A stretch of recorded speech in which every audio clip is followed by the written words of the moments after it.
Vocês lembram qual foram as expectativas de vocês para o ano de 2020, lá em 2019, à beira do último dia lá do Réveillon, com a virada? E eu tô começando esse vídeo com essa pergunta porque eu estava pensando sobre isso, né? De que todo ano cumprimos o mesmo ritual, né?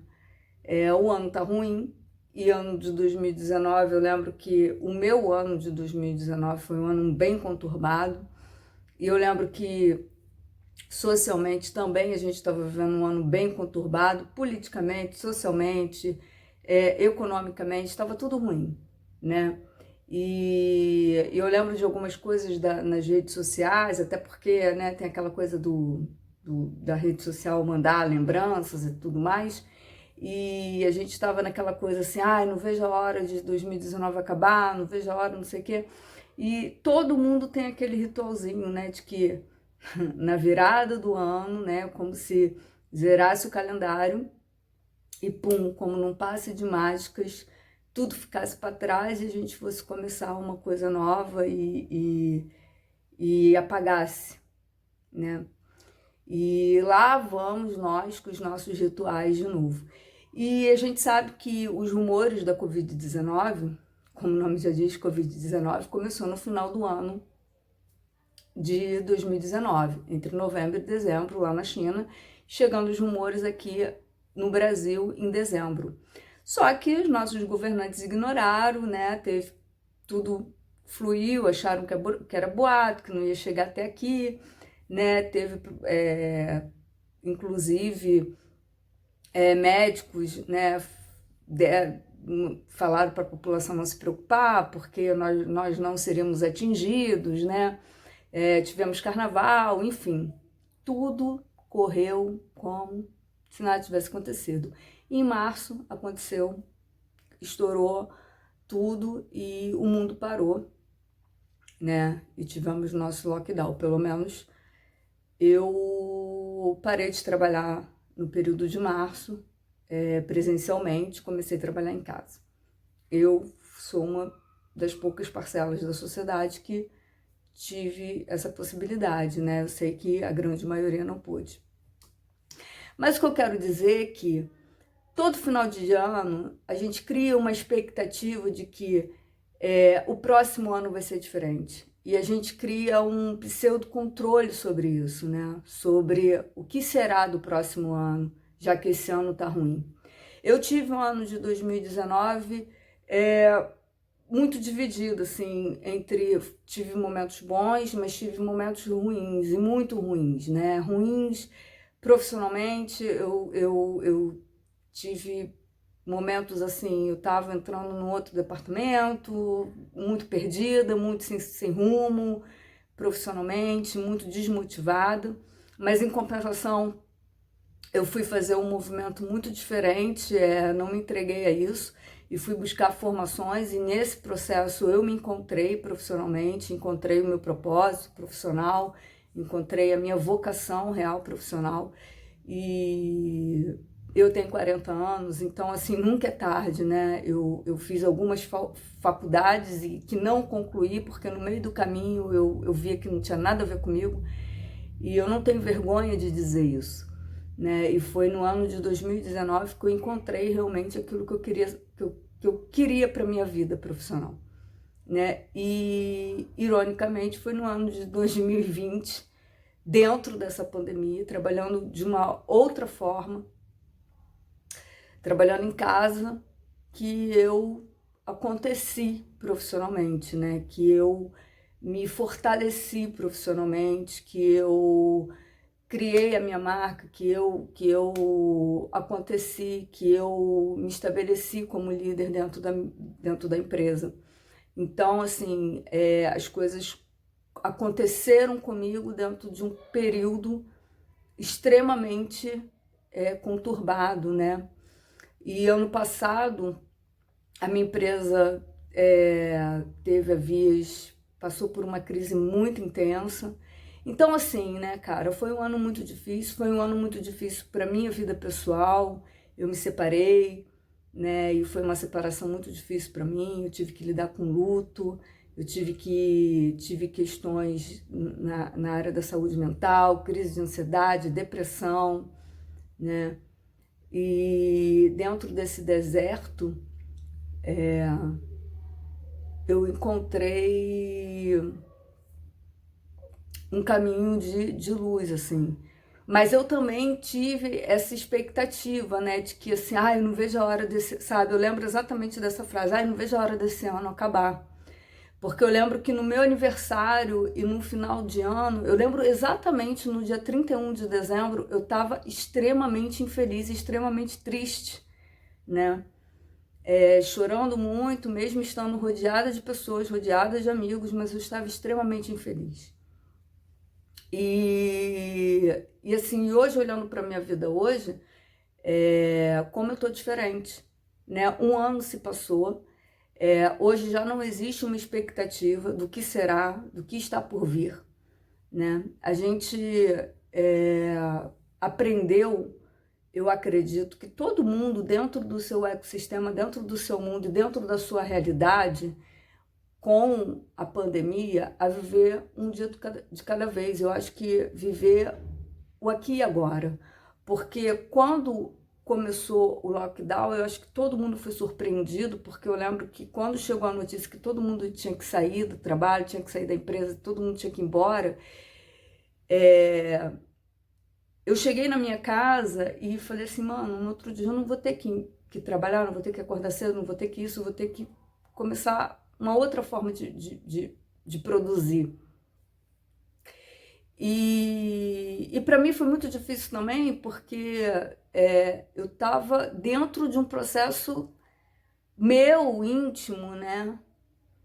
E é lógico que não foi fácil canalizar essas emoções todas, né? Porque dentro desse processo eu tive medo, eu tive muito sentimento de solidão, né?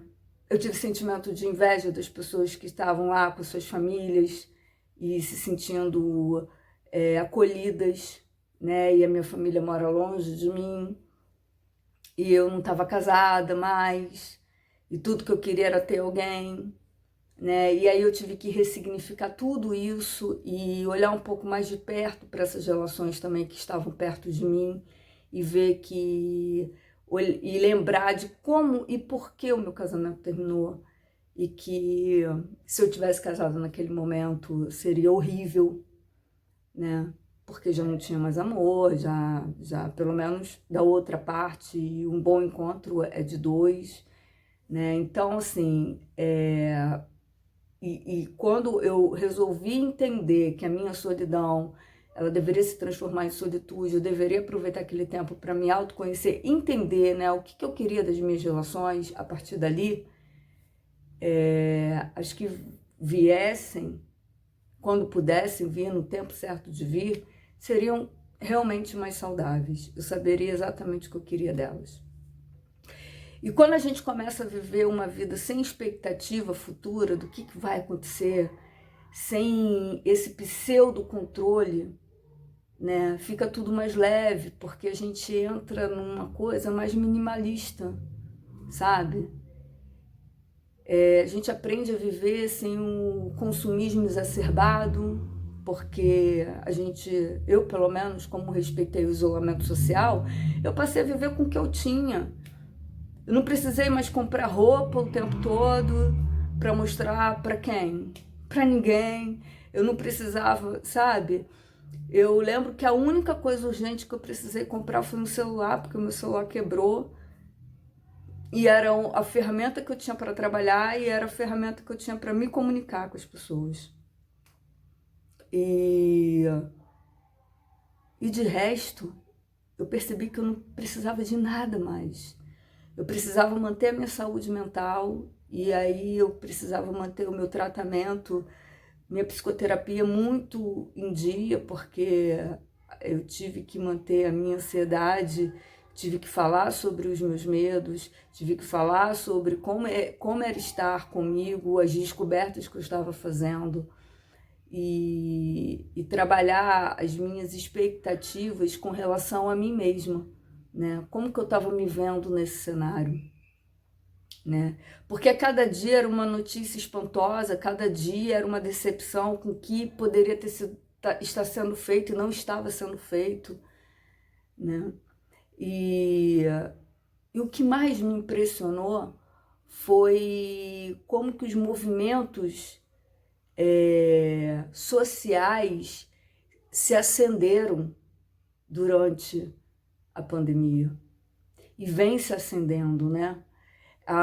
Os movimentos feministas, os movimentos antirracistas, os movimentos com relação a qualquer tipo de preconceito, né? As minorias que não são minorias realmente vieram para fora, vieram para a luta e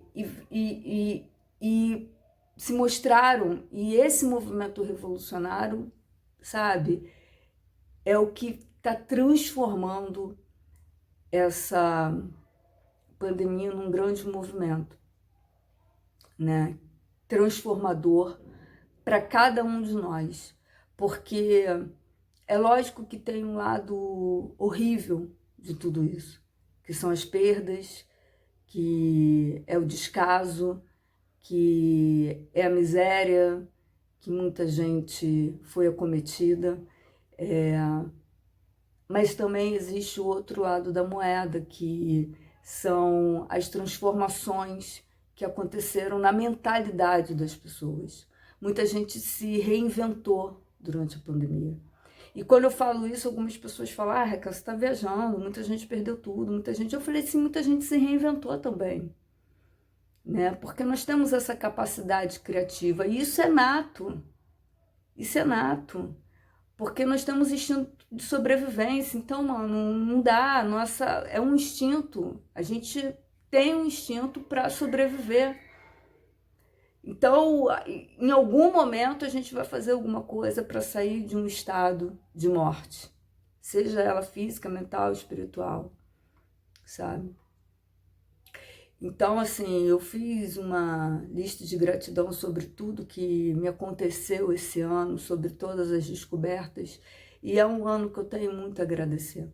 A minha mãe contraiu o Covid, várias pessoas da minha família contraíram, assim, de familiares próximos ou de familiares distantes, mas que eu soube, né? Então, ela esteve por perto, né? Eu não fui afetada, mas ela esteve muito perto de mim. Eu estive muito perto de perder entes queridos, né? E estive muito próxima de pessoas que perderam entes queridos. E me emocionei e senti a dor de muitas pessoas que perderam. Então, eu não tive a par do que está acontecendo ao meu entorno. E tentei ser colaborativa da melhor forma, né, de todas as formas que eu pude, com pessoas e com empreendedores próximos a mim, que começaram uma nova forma de fazer seus negócios funcionarem nesse processo. Então, eu encontrei, da minha forma, do meu jeito, uma maneira de fazer parte dessa corrente de ajuda e de melhorar a vida durante esse período tão difícil que foi a pandemia. Só que eu não tenho como não ser grata, né, a esse ano, que para mim foi um ano, e está sendo, e foi um ano para mim transformador, que me transformou numa pessoa melhor, né? E vem transformando. E eu acho que está transformando a humanidade também. Está mostrando o pior lado dela e está mudando a mentalidade de muita pessoa e melhorando muitas pessoas também. Eu acho que é esse o papel de uma grande crise quando ela acontece. O de transformar, né? E como eu acredito no papel espiritual de tudo que nos acontece, né? Eu acho que essa travessia está sendo para isso, para nos transformar e nos fazer ser pessoas melhores, né? Então, eu agradeço e eu acho que cada um dentro do seu núcleo tem algum motivo para agradecer. Seja porque estão com todos à sua volta, seja porque está vivo, seja porque de alguma maneira conseguiu sobreviver esse ano, seja porque encontrou uma nova maneira de prosperar, seja porque chegou até aqui, né? E se você parar para pensar e entender esse sentido da gratidão e focar nela, né? E esquecer a expectativa para o próximo ano, porque na verdade é só uma virada de calendário, né? E focar no aqui e agora e agradecer pelo que se tem hoje, nesse momento, fica tudo mais leve, fica tudo mais suave, né? Porque a gente não tem controle de nada. E isso ficou muito claro, muito óbvio e muito explícito nesse ano de 2020.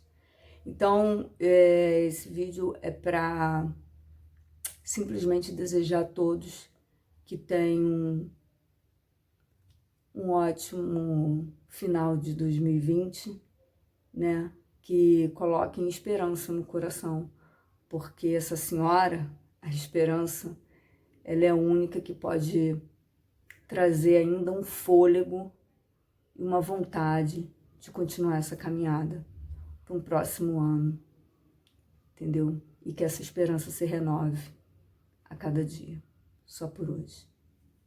Gratidão.